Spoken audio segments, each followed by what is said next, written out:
Okay guys, I've got some information, and it's rather interesting information, and I'm going to tell you it, and you make what you want with it. And then I'm going to tell you my own personal theory about what might have happened. Now, we know that the Nazis were working on a type of nuclear weapon. We know they had a light water reactor for example, in Scandinavia, and this would have been used to make heavy hydrogen, therefore an H-bomb. We also know there were two types of American bombs. There was a uranium bomb and a hydrogen bomb. Now, I'll get to that later. First of all, I want to tell you this. I've got this article.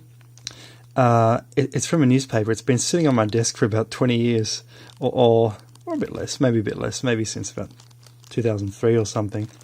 And I'm going to read it to you. So I'm going to start now. Nazi N-bomb test claim.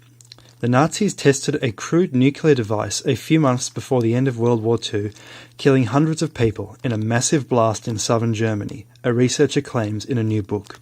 Hitler's bomb by Berlin academic Rainer Karlsch, published today, suggests the Nazis were closer to making a nuclear bomb than previously thought.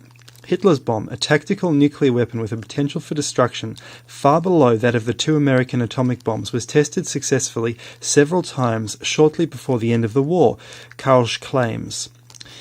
The Nazis lacked enough fissile material, such as enriched uranium, to make a large bomb, he said in the book, which cites witness accounts and Soviet intelligence reports to back up a theory of a March 3, 1945 experimental end-blast at the Ohrdruf military training area.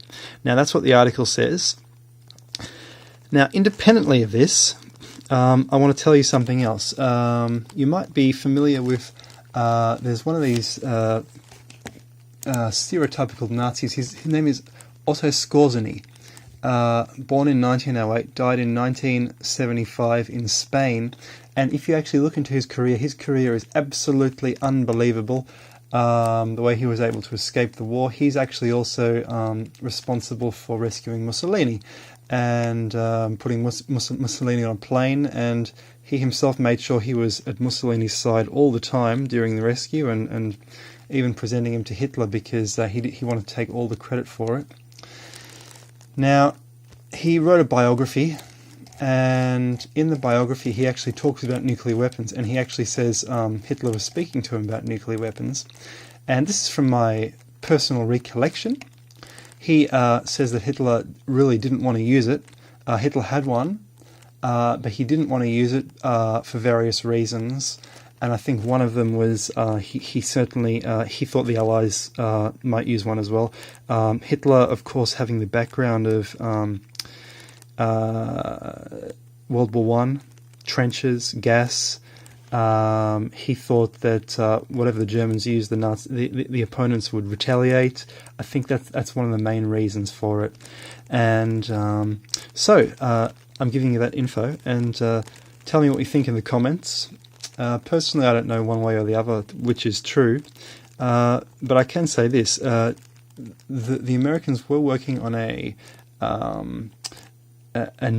two types of nukes, so a hydrogen nuke and a uranium nuke. Now, this is very interesting. Apparently, this was for fail-safe reasons. In case one didn't work, they'd have another. But why have two different technologies? So I'm thinking, was one of them the ones the Germans were working on, and was the other one the ones the Americans were working on? So tell me what you think in the comments below.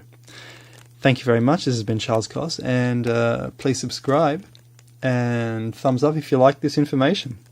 See you later.